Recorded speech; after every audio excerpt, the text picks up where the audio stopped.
ಸಚಿವ ಜಮೀರ್ ಕಚೇರಿಯ ಹಿಂದಿನ ಅಕ್ರಮ ಕಟ್ಟಡವನ್ನ ತೆರವು ಮಾಡಲಾಗಿದೆ. ಇದು ಜಿ ಕನ್ನಡ ನ್ಯೂಸ್ ವರದಿಯ ಮೆಗಾ ಇಂಪ್ಯಾಕ್ಟ್. ಅಕ್ರಮ ಕಟ್ಟಡದ ಕುರಿತು ನಿರಂತರವಾಗಿ ವರದಿಯನ್ನ ಪ್ರಸಾರ ಮಾಡಿತ್ತು ನಿಮ್ಮ ಜಿ ಕನ್ನಡ ನ್ಯೂಸ್. ಈಗ ಆ ಒಂದು ವರದಿಗೆ ಫಲಶ್ರುತಿ ಸಿಕ್ಕಿದೆ. ಸಚಿವ ಜಮೀರ್ ಕಚೇರಿಯ ಹಿಂದಿನ ಅಕ್ರಮ ಕಟ್ಟಡವನ್ನ ತೆರವು ಮಾಡಲಾಗಿದೆ. ಇದು ನಿಮ್ಮ ಜಿ ಕನ್ನಡ ನ್ಯೂಸ್ ವರದಿಯ ಮೆಗಾ ಇಂಪ್ಯಾಕ್ಟ್. ಅಕ್ರಮ ಕಟ್ಟಡದ ಕುರಿತು ನಿರಂತರವಾಗಿ ವರದಿಯನ್ನ ಪ್ರಸಾರ ಮಾಡಿತ್ತು ನಿಮ್ಮ ಜಿ ಕನ್ನಡ ನ್ಯೂಸ್. ಈಗ ಅದಕ್ಕೆ ಒಂದು ಫಲ ಸಿಕ್ಕಿದೆ. ಚಾಮರಾಜಪೇಟೆಯ 4ನೇ ಮುಖ್ಯ ರಸ್ತೆಯಲ್ಲಿ ಈ ಕಟ್ಟಡ ಇರುತ್ತೆ. ಜಮೀರ್ ಹೆಸರು ದುರ್ಬಳಕೆ ಮಾಡಿಕೊಂಡ ಆರೋಪ ಕೂಡ ಕೇಳಿ ಬರ್ತಾ ಇದೆ. ಕಟ್ಟಡ ಮಾಲೀಕ BV ಗಜೇಂದ್ರ ಜಮೀರ್ ಅವರ ಹೆಸರನ್ನ ಮಿಸ್ಯೂಸ್ ಮಾಡ್ಕೊಂಡಿದ್ದಾನೆ ಎನ್ನುವಂತಹ ಆರೋಪ. ಇನ್ನು ನೋಟಿಸ್ ನೀಡಿ ಸುಮ್ಮನಾಗಿರ್ತಾರೆ GBA, AEE, AE ಹಾಗೂ JE.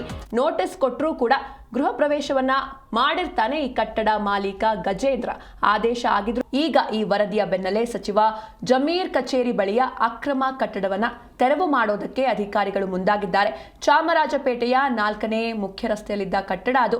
ಮಾಲೀಕ BV ಗಜೇಂದ್ರ ಜಮೀರ್ ಹೆಸರನ್ನ ದುರ್ಬಳಕೆ ಮಾಡ್ಕೊಂಡಿದ್ದಾರೆ ಎನ್ನುವಂತಹ ಆರೋಪಗಳು ಕೂಡ ಕೇಳಿ ಬರ್ತಾ ಇದೆ. ಕಟ್ಟಡ ತೆರವಿಗೆ ದೂರು ಕೊಟ್ರೆ ನೋಟಿಸ್ ನೀಡಿ ಸುಮ್ಮನಿದ್ರು GBA ಅಧಿಕಾರಿಗಳು.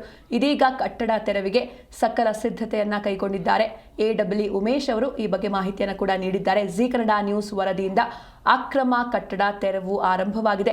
ಇದು ನಿಮ್ಮ Zee Kannada news big impact. ಕಟ್ಟಡಕ್ಕೆ ಬೀಗ ಹಾಕಿ ಸೀಲ್ ಹಾಕಬೇಕು ಅಂತ ಅನಿಲ್ ಕುಮಾರ್ ಅವರು ದೂರನ್ನು ಕೂಡ ನೀಡಿದ್ದಾರೆ. ಚಾಮರಾಜಪೇಟೆಯಲ್ಲಿ ಸಚಿವ ಜಮೀರ್ ಅಹಮದ್ ಕಚೇರಿಯ ಹಿಂದೆ ನಿರ್ಮಾಣವಾಗಿದ್ದ ಅಕ್ರಮ ಕಟ್ಟಡ ತೆರವು ಕಾರ್ಯ ಆರಂಭವಾಗಿದೆ.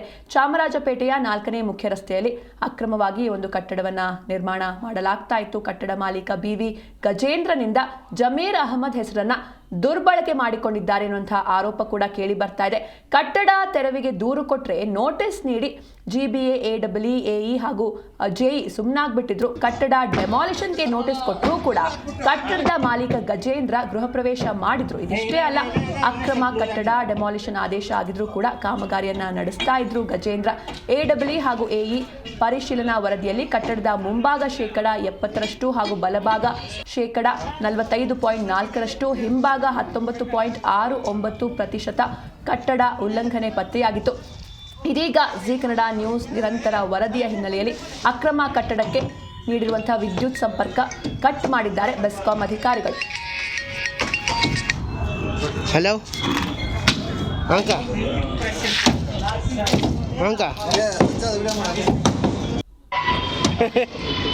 Tea ಕುಡಿಯಂಗೆ ಕುಡಿತಾನೆ sir.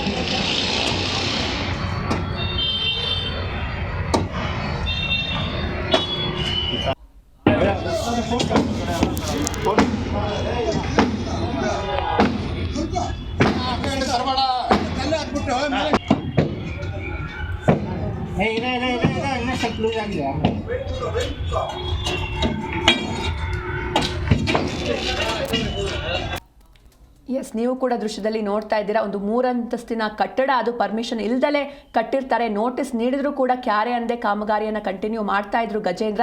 ಇದೀಗ ಈ ಕಟ್ಟಡದ ತೆರವು ಕಾರ್ಯ ಆರಂಭವಾಗಿದೆ.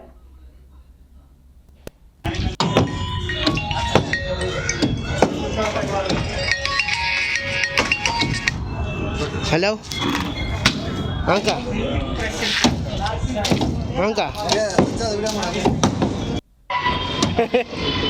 Tea ಕುಡಿಯಂಗೆ ಕುಡಿತಾನೆ sir.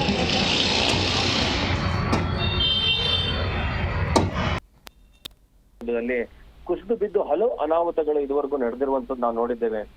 ಈ ಒಂದು ಕಟ್ಟಡ ಏನಿದೆ, ನಾವು ವರದಿ ಮಾಡಿರುವಂತ ಕಟ್ಟಡ ಜಮೀರ್ ಅಹಮದ್ ಅವರು ಶಾಸಕರಿದ್ದಾರೆ ಚಾಮರಾಜಪೇಟೆ, ಅವರ ಒಂದು ಶಾಸಕರ ಕಚೇರಿ ಹಿಂಭಾಗದಲ್ಲೇ ಈ ಒಂದು ಅಕ್ರಮ ಕಟ್ಟಡವನ್ನ ಕಟ್ಟಿರುವಂತದ್ದು. ಗಜೇಂದ್ರ ಎಂಬ ಏನು ಕಟ್ಟಡದ ಮಾಲೀಕ ಅವರು ಈ ಒಂದು ಕಟ್ಟಡವನ್ನ ಕಟ್ಟಿರ್ತಾರೆ. ಇದಕ್ಕೆ ಸಂಬಂಧಪಟ್ಟಂಗೆ BBMP ನೋಟಿಸ್ ಮೇಲೆ ನೋಟಿಸ್ ಕೊಟ್ಟರು ಕೂಡ ಅವರು ಕೇರ್ ಮಾಡಿರೋದಿಲ್ಲ, ಕಟ್ಟಡದವನ್ನ ಕಟ್ಕೊಂಡು ಹೋಗಿರ್ತಾರೆ. ಇದಕ್ಕೆ ಸಂಬಂಧಪಟ್ಟಂತೆ ವಿಶೇಷ ವರದಿಯನ್ನ ಪ್ರಸಾರ ಮಾಡಿದ ಸಂದರ್ಭದಲ್ಲಿ ಈಗ ಎಚ್ಚೆತ್ಕೊಂಡಂತ BBMP ಅಧಿಕಾರಿಗಳು ಈಗ ಕಟ್ಟಡವನ್ನ ಡೆಮಾಲಿಷನ್ ಮಾಡ್ಲಿಕ್ಕೆ ಅಂತಿಮ ಹಂತದ ಒಂದು ಸಿದ್ಧತೆಯನ್ನ ಮಾಡ್ಕೊಳ್ಳೋ ಜೊತೆಗೆ ಡೆಮಾಲಿಷನ್ ಕೂಡ ಆರಂಭ ಮಾಡಿದ್ದಾರೆ. ಕಟ್ಟಡದ ಏನು ಒಂದು 7 ಅಂತಸ್ತಿನ ಕಟ್ಟಡವನ್ನ ಕಟ್ಟಿರುವಂತದ್ದು. G+3 ಅಂದ್ರೆ 3 ಅಂತಸ್ತಿಗೆ ಮಾತ್ರ ಅವಕಾಶ ಇದ್ರು ಕೂಡ ಹೆಚ್ಚುವರಿ ಅಂತಸ್ತುಗಳನ್ನ ಕಟ್ಟಿರೋ ಹಿನ್ನೆಲೆಯಲ್ಲಿ ಈ ಅಕ್ರಮ ಏನ್ ಅಂತಸ್ತುಗಳನ್ನ ಕಟ್ಟಿದ್ದಾರೆ, ಮತ್ತೆ ಏನು ಒತ್ತುವರಿ ಮಾಡಿ ಸುತ್ತಲೂ ಎಷ್ಟು ಜಾಗ ಬಿಡಬೇಕಾಗಿತ್ತು ಆ ಜಾಗವನ್ನು ಬಿಡದಲೆ ಕಟ್ಟಿರೋ ಹಿನ್ನೆಲೆಯಲ್ಲಿ ಈಗ ಅಧಿಕಾರಿಗಳು ಡೆಮಾಲಿಷನ್ಗೆ ಈಗಾಗಲೇ ಸಿದ್ಧತೆಯನ್ನ ಮಾಡಿದ್ದಾರೆ. ಮೇಲ್ ಹಂತದಲ್ಲಿರುವಂತಹ ಕಟ್ಟಡವನ್ನ ಮೇಲ್ಭಾಗದಿಂದನೂ ಕೆಡವಲಿಕ್ಕೆ ಶುರುವನ್ನ ಮಾಡಿರುವಂತದ್ದು ನಾವು ವಿಡಿಯೋಗಳು ಎಕ್ಸ್ಕ್ಲೂಸಿವ್ ವಿಡಿಯೋದಲ್ಲಿ ತೋರಿಸ್ತಾ ಇದ್ದೇವೆ. ಈ ತೆರವನ್ನ ಮಾಡಿರುವಂತ ಕಾರ್ಯಾಚರಣೆಯನ್ನ ಸೋಮವಾರ ಈ ಸಂಪೂರ್ಣ ತೆರವು ಮಾಡ್ಲಿಕ್ಕೂ ಕೂಡ ಸಿದ್ಧತೆಯನ್ನ ಮಾಡ್ಕೊಂಡಿದ್ದೇವೆ ಅಂತ ಹೇಳಿ ನಾವು ಈ ಹಿಂದೆನೆ ತೋರಿಸಿದ್ವಿ. ಯಾವುದೇ ಅಕ್ರಮ ಕಟ್ಟಡ ಆಗಿರ್ಬೋದು ಅದರ ತೆರವು ಕಾರ್ಯಾಚರಣೆಗೆ ವಿಶೇಷ ಕಾರ್ಯಪಡೆಯನ್ನ ಈಗಾಗಲೇ ತುಷಾರ್ ಗಿರಿನಾಥ್ ಅವರು ಕಮಿಷನರ್ ಆಗಿದ್ದಾಗ್ಲೇನೆ ಒಂದು ವಿಶೇಷವಾದಂತಹ ಕಾರ್ಯಪಡೆಯನ್ನ ಮಾಡ್ಲಿಕ್ಕೆ ಯಾವ ರೀತಿ ಅಕ್ರಮ ಕಟ್ಟಡ ತೆರವು ಮಾಡ್ಲೇಬೇಕು ಎನ್ನುವಂತ ಒಂದು ಕಾರ್ಯಸೂಚಿಯನ್ನು ಹೊರಡಿಸಿದ್ದು. ಅದ್ರ ಪ್ರಕಾರನೇ ಈಗ ಆಕ್ಷನ್ ಪ್ಲಾನ್ ತಯಾರಾಗಿರುವಂತದ್ದು. ಒಂದು ಏಜೆನ್ಸಿಯನ್ನ ಗುರುತು ಮಾಡಿ ಆ ಏಜೆನ್ಸಿ ಮೂಲಕ ಏನು ಅಕ್ರಮವಾದಂತಹ ನಿರ್ಮಾಣ ಇದೆ ಅದನ್ನ ಸಂಪೂರ್ಣವಾಗಿ ತೆರವು ಮಾಡುವಂತ ಕೆಲಸವನ್ನ ಈಗ ಬಿಬಿಎಂಪಿ ಮಾಡಲಿದೆ. ಹಾಗಾಗಿ ಅಕ್ರಮ ಕಟ್ಟಡಗಳ ವಿರುದ್ಧ ಏನು ಈಗ ಜಾಗೃತಿ ಮೂಡಿಸುವ ಕೆಲಸದಲ್ಲಿ ಜಿ ಕನ್ನಡ ಯಶಸ್ವಿಯಾಗಿರುವಂತದ್ದು.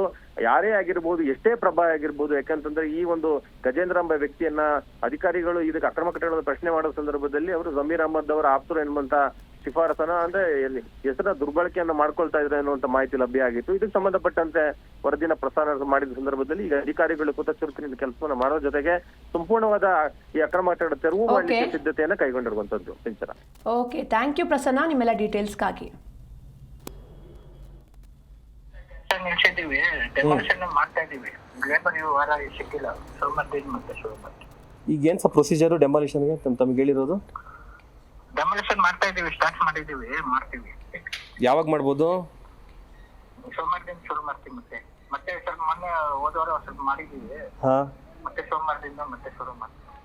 ಇಲ್ಲ, ಕೆಲಸ ನಿಲ್ಸಿದೀವಿ, ಡೆಮಾಲಿಷನ್ ಮಾಡ್ತಾ ಇದೀವಿ. ಲೇಬರ್ ಈ ವಾರ ಸಿಕ್ಕಿಲ್ಲ, ಸೋಮವಾರದಿಂದ ಮತ್ತೆ ಶುರು ಮಾಡ್ತೀವಿ. ಈಗ ಏನ್ ಸರ್ ಪ್ರೊಸೀಜರ್ ಡೆಮಾಲಿಷನ್ಗೆ ತಮಗೆ ಹೇಳಿರೋದು? ಡೆಮಾಲಿಷನ್ ಮಾಡ್ತಾ ಇದೀವಿ, ಸ್ಟಾರ್ಟ್ ಮಾಡಿದೀವಿ, ಮಾಡ್ತೀವಿ. ಯಾವಾಗ ಮಾಡ್ಬೋದು? ಸೋಮವಾರದಿಂದ ಶುರು ಮಾಡ್ತೀವಿ. ಮತ್ತೆ ಸ್ವಲ್ಪ ಮೊನ್ನೆ ಹೋದವಾರ ಸ್ವಲ್ಪ ಮಾಡಿದೀವಿ, ಹಾ ಮತ್ತೆ ಸೋಮವಾರದಿಂದ ಮತ್ತೆ ಶುರು ಮಾಡ್ತೀವಿ. ಇಲ್ಲ, ಕೆಲಸ ನಿಲ್ಸಿದೀವಿ, ಡೆಮಾಲಿಷನ್ ಮಾಡ್ತಾ ಇದೀವಿ. ಲೇಬರ್ ಈ ವಾರ